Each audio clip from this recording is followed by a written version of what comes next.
Hello, क्या खत्म नहीं मालूम। Mute your mic. Last morning mute your mic please. कौन है?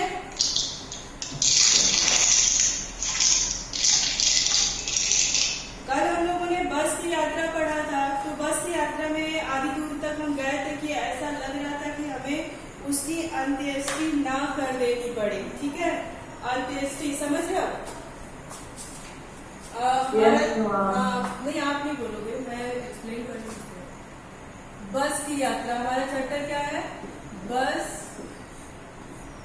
की यात्रा। बस की यात्रा।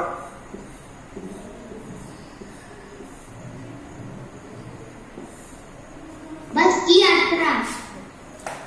तो देखिए, लेखक कह रहे हैं कि जब हम बस की यात्रा कर रहे थे तो हमें ऐसा लग रहा था कि ये बस कहीं जा करके किसी पेड़ से टकरा न जाए और इस बियाबानी सुनसान जंगल में इसकी मृत्यु ना हो जाए, यानी ये बस से टूट करके बिखर ना जाए और हमें कहीं ऐसा ना हो कि इसकी अंत्येष्टि भी हमें यहीं पे कर देनी पड़े। देखिए, उसके बाद से क्या होता है कि एकाएक फिर बस रुक गई। ड्राइवर ने तरह तरह की तरकीबें की, वह चला गया। ठीक है, बस तो फर्स्ट क्लास है, तो भी बस का जो मालिक था वो कह रहा था अरे ये बस चला नहीं, लेकिन बस तो फर्स्ट क्लास है। फिर भी वो अपनी बस की बुराई नहीं कर रहा है, कह रहा है ये बस तो फर्स्ट क्लास है, चलेगी, जरूर चलेगी। उसके मन में ये विश्वास था कि नहीं, ये बस मेरी फर्स्ट क्लास है जी। यह तो इत्तेफाक की बात है कि ये नहीं चले। लगता है जैसे कोई वृद्धा थक करके बैठ गई हो। लेकिन जो है वो बस को वृद्धा कह रहे थे, क्योंकि बस बहुत ही पुरानी थी, तो इसलिए उसको वो वृद्धा कह रहे हैं और कह रहे हैं कि लगता है कि ये बस किसी वृद्धा की यानी वृद्ध व्यक्ति की तरह से थक करके रुक गई है। छिड़ चांदनी में वृक्षों की छाया के नीचे वह बस बड़ी दयनीय लग रही थी। छिड़ चांदनी यानी एकदम रात में, चांदनी रात में, भाई जाते जाते रात हो गई थी, शाम से रात हो गई थी, क्योंकि बस की स्पीड इतनी अच्छी नहीं थी, तो जाते जाते रात हो गई थी। तो लेखक कह रहा है कि छिड़ चांदनी में बस क्या कर रही थी, वृक्षों की छाया के नीचे बस बड़ी दयनीय स्थिति, मतलब उसको देख करके बड़ी दया लग रही थी। लग रहा था कि ये एकदम से थक गई है बस, अब इसको हम चला नहीं सकते। लगता है जैसे कोई वृद्धा थक कर बैठ गई। हमें ग्लानि हो रही थी, यानी वो कह रहे थे कि हमें अपने मन में ग्लानि हो रही थी, तकलीफ हो रहा था, और एक जैसे आप इंग्लिश में कहते हैं ना कि गिल्ट हो रहा था कि अरे मैं क्यों बैठ गया इस बस में, ये बस सफर करने लायक नहीं थी, यानी बस की स्थिति ऐसी नहीं थी कि हम इस बस में बैठ करके यात्रा कर सके, है ना। तो हमें ग्लानि हो रही थी, हमें तकलीफ हो रहा था, हमें अफसोस हो रहा था। ग्लानि मतलब होता है अफसोस हो रहा था कि बेचारी के ऊपर लद करके और हम चले आ रहे हैं। अगर इसका प्राणांत हो गया, तो प्राणांत मतलब होता है अंत हो जाना, है ना।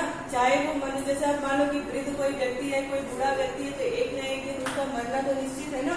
तो प्राणायाम यानी जीव का अंत हो जाता है, उसके प्राणों का अंत हो जाता है, उसको प्राणायाम कहते हैं। उसी तरह से बस का अंत लग रहा था कि अब ये बस यहीं पे टूट टूट के बिखर जाएगी, अब ये आगे कभी नहीं जा पाएगी। अगर इसका प्राणायाम हो गया तो इस बियाबान में इसकी अंत्येष्टि करना पड़ेगा। बियाबान यानी इस सुनसान जंगल में इसका अंतिम संस्कार भी हमें करना पड़ेगा। हिस्सेदार साहब ने, हिस्सेदार उनको कहा गया है जो बस के मालिक है ना, उनको कहा गया है हिस्सेदार। कहते हैं कि हिस्सेदार साहब ने इंजन खोला और कुछ सुधार किया। भाई वो हिस्सेदार साहब अपने बस के एकदम यूज्ड हो गए थे, वो जानते थे कि मेरे बस को क्या बीमारी है और मैं उसको कहाँ से ठीक कर सकता हूँ, है ना। तो क्या करते हैं, बस को ठीक करने लगते हैं, बस आगे चले, कुछ सुधार उसमें करते हैं। आपने देखा होगा, कभी ट्रैवल किया होगा, कभी इधर उधर यात्रा की होगी आपने, तो देखा होगा कि जो बस का मालिक होता है वो अपनी गाड़ी को थोड़ा बहुत ठीक करने की कला उसको आती है। तो उस भी बस का मालिक जो था, जो हिस्सेदार था, वो अपनी बस को थोड़ा सा ठीक किया, इधर उधर से ठोक पीट के सही किया। करने के बाद वो बस थोड़ी दूर और आगे चली। डोंट टॉक प्लीज, आप बातें नहीं करेंगे। बस आगे की चली, उसकी चाल और कम हो गई थी।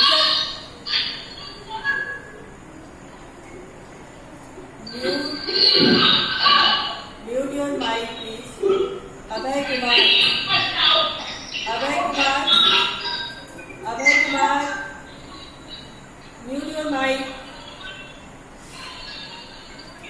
तो धीरे धीरे वृद्धा की आंखों की ज्योति जाने लगी। देखिए बस को एकदम बूढ़े व्यक्ति से नाप लिया गया है और कहते हैं कि धीरे धीरे वृद्धा की यानी उस बस की लाइटें जो लाइट जल रही थी उसकी रोशनी भी कम होने लगी। तो उन्होंने उसको किसी वृद्धा की आंखों से जोड़ दिया है और कहा कि धीरे धीरे वृद्धा की जो आंख की रोशनी थी वो भी जाने लगी। चांदनी ने रास्ता टटोल कर वो इधर उधर रेंगती। भाई जब कोई बूढ़ा व्यक्ति होता है उसकी आंखों की रोशनी कम होती है और वो असहाय कहीं उसको छोड़ दिया जाए तो वो क्या करता है, टटोल कर यानी धीरे धीरे इधर उधर देख करके वो अपनी यात्रा पूरी करने की कोशिश करता है। एक पुलिया के ऊपर पहुंचते ही एक टायर फिस करके बैठ गया। जब बस चलते समय एक पुल आया और पुलिया की जब यात्रा पुलिया के जब ऊपर चढ़ा तो उसका टायर क्या हो गया, पंचर हो गया, फिस कर दिया। यानी जब किसी की हवा निकलती है तो फिस जैसी आवाज आती है, तो वही वो कह रहे हैं कि पुलिया के ऊपर चढ़ते ही एक टायर फिस हो गया, फिस करके बैठ गया। बहुत जोरों से हिलकर थम गए। जब टायर पंचर हुआ तो बस बहुत तेज गति से हिली और रुक गई। थम जाना मतलब होता है रुक जाना, ठीक है, थम गए। थमना मतलब होता है रुक जाना, ठीक।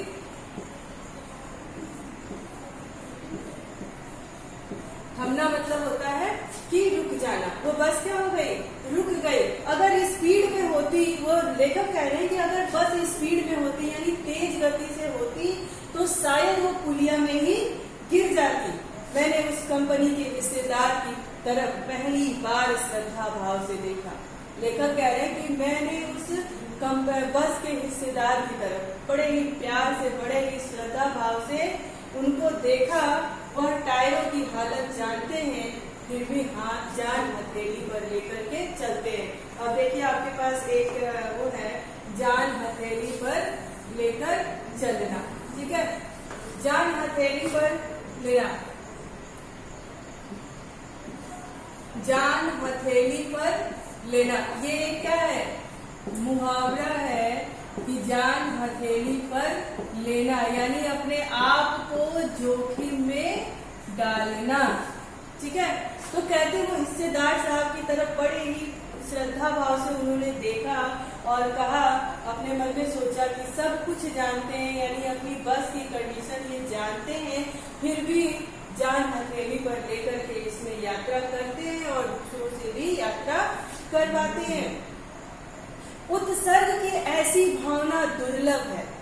कहते हैं उस समय, ये मतलब किसी के लिए ऐसी भावना क्या है, दुर्लभ है। हर किसी में इतना पेशेंस नहीं होता है कि वो किसी की कंडीशन जान लेने के बाद भी अपनी जान को जोखिम में डालता है। तो वो कहते हैं कि उत्सर्ग की ऐसी भावना दुर्लभ है। सोचा इस आदमी के साहस और बलिदान का भावना का सही उपयोग नहीं हो रहा है। फिर लेखक कहते हैं कि मैंने उन हिस्सेदार साहब को देख करके ये सोचा कि ये आदमी जो इतना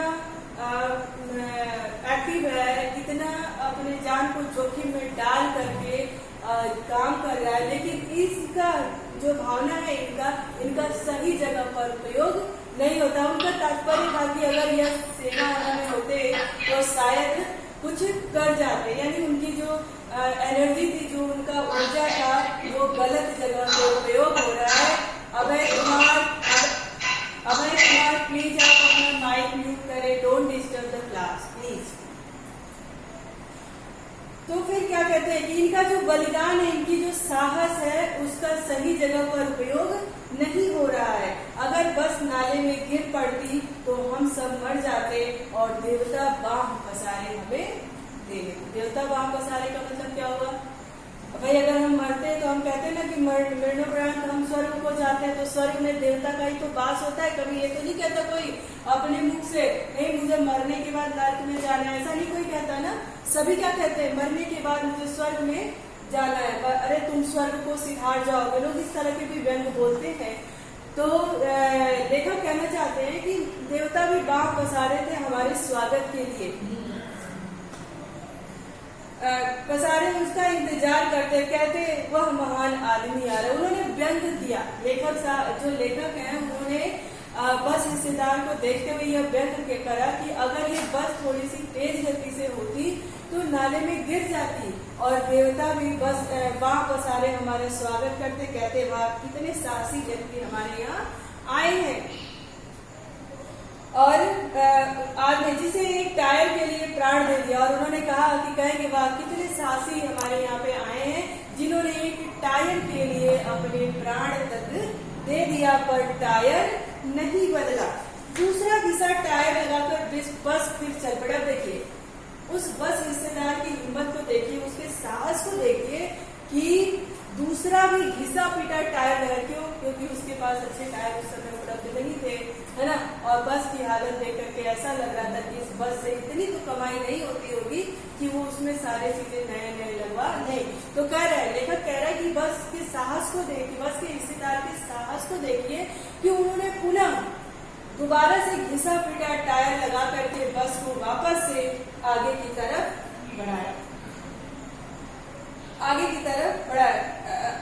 अब हमने वक्त पर पन्ना पहुंचने की उम्मीद छोड़ दी थी। लेखक कहते हैं कि अब हमने, कि मैं अब वक्त पे पन्ना पहुंच जाऊंगा, ऐसा उम्मीद अब हम लोगों ने छोड़ दी थी। अब हम सोच लिए थे कि अब हमें पन्ना पहुंचना मेरा नामुमकिन है, अब मैं पन्ना नहीं पहुंच सकता, और उन्होंने ये उम्मीद भी छोड़ दी।